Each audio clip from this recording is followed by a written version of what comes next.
அனைவருக்கும் வணக்கம். நம்ம காலையிலேருந்து 2 வீடியோ போட்டோம். 2 வீடியோல பார்த்தீங்கன்னா, அதிக அளவு கமெண்ட்னா, நம்மளுடைய எம்எல்ஏ அபிஷேக் அவர்கள பத்தி என்னக்கா நினைக்கிறீங்க? அவருக்கு பதிலே சொல்லாம இருக்கீங்களே!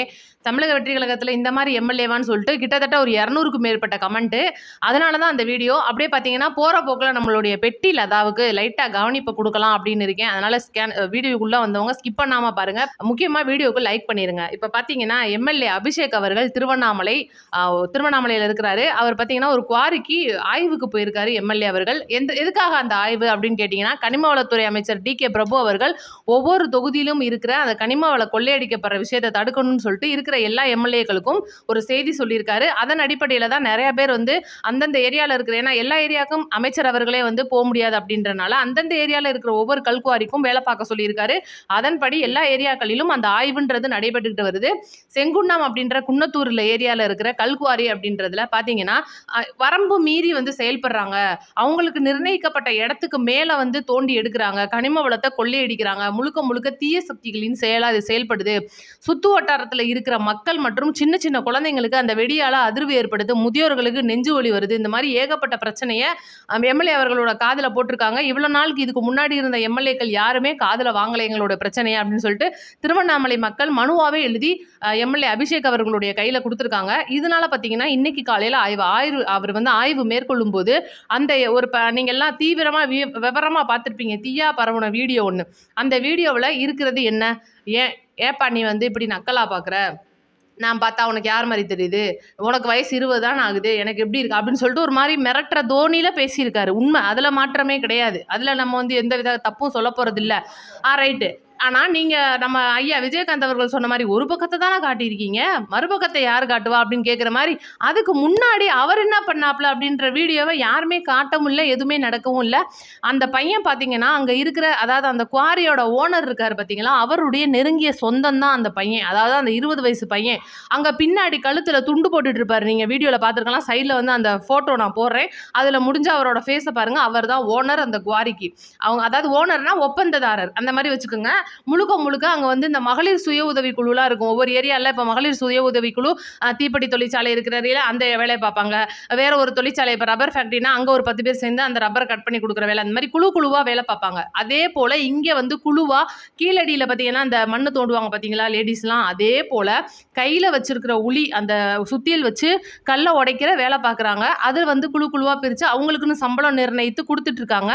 அந்த அவங்க குழியாக பறித்த வேலை இத்தனை வருஷத்தில் இந்த திமுக ஆட்சிக்கு முன்னாடி, அதாவது திமுக ஆட்சிக்கு முன்னாடி வரைக்கும் அவங்க தோண்டின அளவுன்னு பார்த்தீங்கன்னா, கிட்டத்தட்ட அவங்களுக்கு நிர்ணயிக்கப்பட்ட ஏரியாவை விட ஒரு அதிக அளவு இன்னைக்கு கனிம வளத்தை அந்த குவாரியில கொள்ளையடிச்சிருக்காங்க அப்படின்ற விஷயம் தெரிய வந்த உடனே இந்த விஷயத்துக்காக ஆய்வுக்கு போகும்போது அங்கே இருக்கிறவங்க ரொம்ப நக்கலா, நான் வந்துட்டாரா பார்த்தீங்களா, நம்ம இந்த மாதிரி பார்த்தோம்னா அப்படியே காசை கொடுத்தா போயிடுவாங்க, ஆய்வெல்லாம் அந்த மாதிரி நடக்கும், நம்ம எவ்வளோ பார்த்துருக்கோம், போலீஸ்காரங்களுக்கு கொடுத்தா போகிறாங்கல்ல, அந்த மாதிரி கொடுத்தா போயிடுவாங்கன்ற மாதிரி ஒரு மோசமான விமர்சனத்தை முன் வச்சிருக்காங்க அங்கே இருந்தவங்க. இது எம்எல்ஏ அவர்கள் நேரடியாக பேசவும் இல்லை, கேட்கவும் இல்லை. பக்கத்தில் இருந்தவங்க இந்த மாதிரி சொல்லும்போது இவர் இந்த மாதிரி நீ இப்படியா பேசணுன்றதை கேட்காம என்னப்பா நக்கலா பேசுறீங்கன்னு சொல்லிட்டு அவருடைய காதில் விழுந்த விஷயத்தை வச்சு அவர் கேட்டிருக்காரு.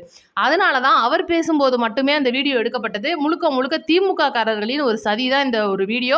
ஏன்னா அவங்க ஆட்சியில் அவங்க அத்தனை லட்சம் கோடி அந்த குவாரியை வச்சு பார்த்துருக்காங்க அப்படின்றது ஒரு தகவலாக வந்திருக்கு.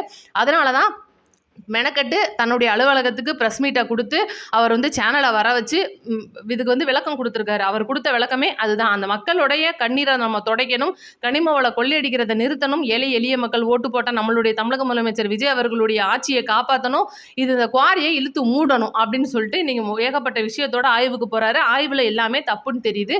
இதுதான் மேட்ரு. இது தெரியாமல் அமைச்சர் அப்படியா, இது எம்எல்ஏ இப்படியா, எம்எல்ஏ அப்படியா பார்த்தீங்களா, ஒரு மாதிரி மிரட்டுறாரு, ஒட்டுமொத்த அந்த இளைஞர்களை பூரா மிரட்டிட்டாரு, பயங்கரமான ஆளாக இருக்காரு, தெரியாமல் ஓட்டு போட்டுட்டோன்னு சொல்லிட்டு இன்னைக்கு ரொம்ப மோசமான ஒரு விமர்சனத்தை டிஎம்கே ஐடிவிங் முன்வைக்கிறாங்க. ஆனால் மக்களுடைய கருத்து என்னன்னா, ரைட்டு பேசுறாரு, கோமா பேசுறாரு, முன்பகுதி எங்க வீடியோ அப்படின்றது தான் இன்னைக்கு அறிவார்ந்த மக்களிடையே கேட்கப்படுற கேள்வி. இப்போ இது உங்களுக்கு விளக்கம் புரிஞ்சிருக்கும்னு நினைக்கிறேன்.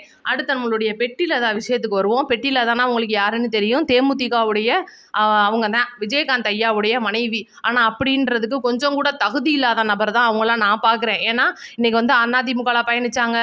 அந்த மாதிரி மோசமான நிலைமையில அவங்களுக்கு வந்து எம்பி சீட்டு தரேன்னு சொல்லிட்டு ஏமாத்தினதா அவங்களே வந்து ஒத்துக்கிட்டு எங்களுக்கு வந்து கவனிக்க மாட்டேன்றாங்க, எங்கள் கட்சியை வந்து காப்பாற்ற மாட்டேன்றாங்கன்னு சொல்லிட்டு ரொம்ப கேவலமாக தொண்டர்களோட கண்ணீரை கூட மதிக்காமல் போயும் ஐயா விஜயகாந்த் அவர்களை அவ்வளோ பெரிய மனுஷனை, மக்களுக்கு நல்லது செஞ்ச ஒரு மனுஷனை கேவலமாக விமர்சித்த திமுகவில் போய் கட்சியை வந்து அடகு வச்சாங்க. பல கோடி ரூபாய் வாங்கியிருக்காங்க அப்படின்றதுக்கு நிறைய பேர் வந்து ஆதாரங்களும் கொடுத்தாங்க. ஆனால் நாங்கள் ஒரு ரூபா கூட வாங்கலைன்னு சொன்னாங்க. இன்னைக்கு முழுக்க கொத்தூஸ்களாக மாறி போய் கொத்தடிமையாக ஆகி போய் இன்னைக்கு ஒரு ப்ரெஸ் மீட் கொடுக்குறாங்க. அதில் ஆதவ அர்ஜுனாவை நான் பொழக்கிறேன்னு சொல்லிட்டு ஒரு மோசமான விமர்சனங்களை அவங்க கட்சியை அவங்களே பொழந்துக்கிறாங்க அப்படின்னு தான் சொல்லணும். கேவலமான கட்சியாக இன்னைக்கு தேமுதிகவுடைய பொதுச் செயலாளராக இருக்கிற பிரேமலதா அவர்கள் செயல்படுறாங்க. எதுமோ கன்னி பேச்சு அப்படின்ற இடத்துல சட்டசபையில் பார்த்தீங்கன்னா நான் வந்து குதிரை பெறத்தை பற்றி கேட்டுட்டேன், உடனே விஜய் பயந்துட்டாரு அப்படின்ற மாதிரிலாம் வந்து பாச்சா காட்டிட்டு இருந்தாங்க. இன்னைக்கு பார்த்தீங்கன்னா அதே அதிமுகவை வந்து மோசமான விமர்சனம் வைக்கிறது, அதிமுக எம்எல்ஏக்கள் வந்து ராஜினாமா பண்ணிட்டு தமிழக வெற்றி கழகத்தில் இணைகிறது அதிமுகவுக்கு தலைகுனிவுன்னு சொல்லியிருக்காங்க. ஆனால் உண்மையிலே தலைகுனிவு அதிமுகவுக்கு கிடையாது, தமிழக வெற்றி கழகத்துக்கு தான். இதை நான் அடித்து சொல்வேன். ஏன்னா இன்னைக்கு அந்த அதிமுக ஜெயலலிதா அம்மா வந்து வழிநடத்திட்டு வந்த கட்சி, எம்ஜிஆர் அவர்களால் உருவாக்கப்பட்ட கட்சியை மதிக்காம அந்த இரட்டை இலையில ஓட்டு போட்ட மக்களை மதிக்காம அந்த எம்எல்ஏ புறம் ராஜினாமா பண்ணிட்டு வந்து இங்கே தமிழக வெற்றி கழகத்தில் இணைகிறாங்களே, நாளைக்கு இவங்க இங்கிருந்து பெட்டிக்காக எங்கேயும் போக மாட்டாங்கன்றதை ஏன் யாருமே கேள்வி கேட்க மாட்டேன்றாங்க அப்படின்றது நம்மளுடைய ஒரு கேள்வி. பிரேமலதா அவர்கள் மாதிரி பெட்டிக்கு ஆசைப்பட்டு அவ்வளோ பெரிய கட்சி வச்சிருக்கிற பிரேமலதா அவர்களே வந்து பெட்டிக்காக ஆசைப்பட்டு இன்னைக்கு வெளியில் போயிருக்காங்க. பல்வேறு விதமாக வந்து ஸ்டாலின் அவர்களுக்கு ரொம்பவே செம்பா இருக்காங்க. அப்படியே கட்சியை தூக்கி நிப்பாட்ட போறேன்ற முறையில் 10 சீட்டை வாங்கி ஒத்த சீட்டு ஜெயிச்சுட்டு உட்காந்துருக்காங்க. ஒரே ஒரு எம்பி சீட்டுக்காக கமலஹாசன் மாதிரி மொத்த கட்சியும் அடகு வச்சிருக்காங்க. ஐயா விஜயகாந்த் அவர்களுடைய ஒட்டுமொத்த அந்த தொண்டர்களையுமே வந்து கண்ணீருக்கு ஆளாக்கியிருக்காங்க. அவங்கலாம் வந்து பேட்டி கொடுக்கல அந்த அம்மாவை அசிங்கமாக திட்டலை, அது ஒன்று தான் தவிர மித்த எல்லாமே நடந்துருச்சு. அந்த மாதிரி விஷயந்தான் அந்த பெட்டிலதா அவர்களுடைய விஷயத்தில் நடந்திருக்கு. இதில் வேற நான் வந்து துரைந்தரலாம் கிடையாது, ஹிந்தி தெரியாது போடா அப்படின்னு சொல்லிட்டு பழைய டைலாக்லாம் வேற அடிச்சுட்டா நம்மளை வந்து இன்னைக்கு பயங்கரமாக பேசிடுவாங்க. ஸ்டாலின் அவர்கள் கூட்டு 2 பெட்டி எக்ஸ்ட்ரா கொடுத்துருவாருன்னு சொல்லிட்டு மோசமான விமர்சனங்களை வைக்கிறது. நான் தெரியாமல் கேட்குறேன், இதே இந்தி திணிக்கிற கூட்டணியில் தானே போன எலெக்ஷன் வரையும் நீங்கள் பயணிச்சிங்க, ஏன் அப்போலாம் உங்களுக்கு கேட்குறதுக்கு துப்பு இல்லை? அதிமுகவோட தானே பயணிச்சிங்க. இதில் வேற நாம எந்த கட்சி கூட்டணியில் இருக்கிறோமோ அந்த கட்சி தான் ஜெயிக்கும், நல்ல வேலைமா நீ வந்து தமிழக வெற்றி கழகத்தில் இணையல, இல்லைன்னா எங்கள் கட்சியும் தரிசா போயிருக்கும் அப்படின்றதான் என்னுடைய ஒரு கருத்து. ஏன்னா இன்னைக்கு ஸ்டாலின் அவர்களுடைய கட்சி தரிசா போனதுக்கும் விசிகா வந்து ஸ்டாலின் அவர்களை விட்டு விலகி போனதுக்கும் ஒட்டுமொத்தமாக பிரச்சனைக்கு காரணமே நீங்கள் தான். இதில் வேற எந்த இதுவும் கிடையாது. நேற்று வந்து அவங்கள மதிச்சு 10 சீட்டை தூக்கி உங்களுக்கு கொடுத்துட்டு விசிகா வருஷம் பூரா இருக்கிற கட்சி, அடிமையாக இருக்கிற கட்சி, கொத்தடிமையாக இருக்கிற கட்சி, அறிவாலயத்தில் அடப்பிடிக்கிற கட்சி விசிகாவை விட்டுட்டு அவர் வந்து 8 அவருக்கு கொடுத்துட்டு உங்களுக்கு 10 கொடுத்தாரு பார்த்தீங்களா? இதுதான் வந்து ஸ்டாலின் அவர்கள் பண்ணின மெயின் தப்பு. அதை விட்டுவிட்டு ஒவ்வொரு கூட்டத்திலையும் நான் ஆராயிறேன், தோல்விக்கு என்ன காரணமா ஆராய்ஞ்சு பார்க்க போறேன்னு சொல்லிட்டு அவர் ஆராய்ஞ்சுக்கிட்டே இருக்க வேண்டியதா 5 வருஷம். அதெல்லாம் ஒண்ணுமே ஆகாது. முழு முக்கிய காரணம் தேமுதிகவுடைய பிரேமலதா எங்க இருக்காங்களோ அந்த கட்சி தோத்து போகும். இதுல என்ன சொல்ல வர்றாங்கன்னா, தமிழக வெற்றி கழகத்துல நான் இணைஞ்சிருந்தேன்னா எனக்கு விஜய் அவர்கள் வந்து முதலமைச்சர், துணை முதலமைச்சர் பதவி கொடுத்துருப்பாங்க. நல்ல வேலை நாங்கெல்லாம் வேற மாநிலத்துக்கு ஓடி போயிருப்போம்மா, நீலாம் வந்து பெட்டியில தான் இருக்கிற, நீ வந்து இன்னைக்கு வந்து தமிழக வெற்றி கழகத்துல இணைஞ்சு துணை முதலமைச்சராலாம் இருந்திருந்தேன்னு வைவேன், எங்களுக்கு இந்த மாநிலமே வேணாம்டா, தர்மம் எதுக்குடா இந்த பொம்பளை வந்து சேர்த்து வச்சிருக்காங்கன்னு சொல்லிட்டு நாங்கள் அண்ணனை நேருக்கு நேராகவே கேள்வி கேட்டிருப்போம், மனு கொடுத்து கேள்வி கேட்போம். அந்த மாதிரி விஷயம்லாம் கண்டிப்பாக நடந்திருக்கும் மக்களே. இதுதான் தேமுதிக பிரேமலதா அவர்களுக்கு நம்ம கொடுக்குற மரியாதை. அவங்களுக்குலாம் வந்து அவங்களாம் ஒரு ஆளே நமக்கு கிடையாது. இன்னைக்கு யோசிச்சு பாருங்க, தமிழகத்தின் கொள்கை வந்து இருமொழி கொள்கை தான். அதுக்கு இன்னைக்கு முன்னாடி இருந்த ஆட்சியோ இப்போ நம்மளுடைய பள்ளிக்கல்வித்துறை அமைச்சர் சொல்றதே அதுதான். அதனால இதுக்கு வந்து எந்தவித மாற்றமும் கிடையாது. எங்களுக்கு ஹிந்தி தேவைப்படுற பிள்ளைங்க படிச்சுட்டு போகுதுங்க, ஹிந்தியோ வேற எந்த மொழியோ அது அவங்கவுங்களோட இஷ்டம். இன்னைக்கு நான் தெரியாமல் கேட்குறேன், வீடியோ பார்க்குற ஒவ்வொருத்தரும் நீங்கள் யோசிச்சு பாருங்க, உங்களுடைய பிள்ளைங்கள் சின்ன பிள்ளைங்களா வச்சிருப்பீங்க வீட்டில், இல்லை வயசு பிள்ளைங்களே இருக்கும், அந்த பிள்ளைங்க ஹிந்தி படிக்க கூடாது அப்படின்னு நீங்க என்னங்கன்னா நினைச்சிருக்கீங்களா? ஹிந்தி வேண்டான்னு நினைச்சிருக்கீங்களா?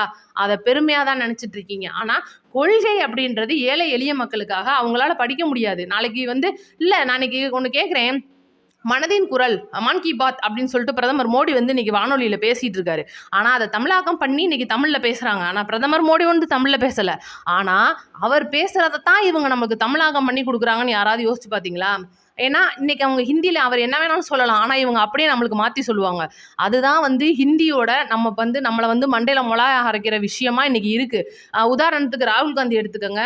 தமிழ்நாட்டுக்கு வந்திருந்தாரு. என்னமோ ஒரு விஷயம் பேசிட்டு இருக்காரு மேடையில. ஆனா அவருக்கு தமிழ் மொழிபெயர்ப்பாளர் பார்த்தீங்கன்னா, அவர் சொன்ன விஷயத்த வேற விஷயமா வந்து மக்களிடையே சொல்லி, அது பெரிய பஞ்சாயத்தாகி இந்த மாதிரிலாம் சம்பவம் ஆயிருக்கு. அது அவங்கவங்களுடைய விருப்பம். ஹிந்தி கத்துக்கிறணும், கத்துக்காம இருக்கணும்ன்றது அந்தந்த பிள்ளைங்க எடுக்க போற முடிவு, அவங்கவங்களோட பெத்தவங்க எடுக்க போற முடிவு. இதனால பார்த்தீங்கன்னா, யாருக்கும் எந்த பிரச்சனையும் இல்ல அப்படின்றது என்னுடைய கருத்து. மறக்காம உங்களுடைய கருத்த வந்து கமெண்ட்ல சொல்லிட்டு போயிருங்க. இன்னைக்கு தமிழக வெற்றி கழகத்தின் ஆட்சியை ரொம்ப மோசமா விமர்சிக்கிற திமுக வந்து நம்ம என்ன சொல்றது? ஏன்னா இன்னைக்கு நம்ம நாட்டுல 1000 பிரச்சனை போயிட்டு இருக்கு. ஆனா இவிங்கள சமாளிக்கிறதே நமக்கு பெரிய பிரச்சனையா இருக்கு அப்படின்றனால, கண்டிப்பா நம்மளுடைய தமிழக முதலமைச்சர் இவிங்களெல்லாம் ஒரு கை பார்க்காம விடமாட்டாரு. ஒட்டு மொத்தமா கொத்தூஸ் அப்படின்ற ஒரு ஜெயில் ஆரம்பிக்க போறாங்க. ஜெயிலே கொத்தூஸ்க்கு தான். கொத்தூஸ தூக்கி கொத்தா போடுறது தான் நம்மளோட வேலை அப்படின்றனால அத நம்ம வந்து மறக்கக்கூடாது. நம்மளுடைய தமிழக முதலமைச்சர் அதுல கன் மாரி இருக்காரு. நாளைக்கு திருச்சியில ரோடு ஷோ பிரம்மாண்டமா நடக்க போகுது. அதுக்கான வீடியோவோட நான் வந்துடுறேன். மறக்காம நம்மளோட சேனலை லைக் அண்ட் சப்ஸ்கிரைப் பண்ணிட்டு வீடியோ 4 பேருக்கு ஷேர் பண்ணி விடுங்க. நன்றி, வணக்கம்.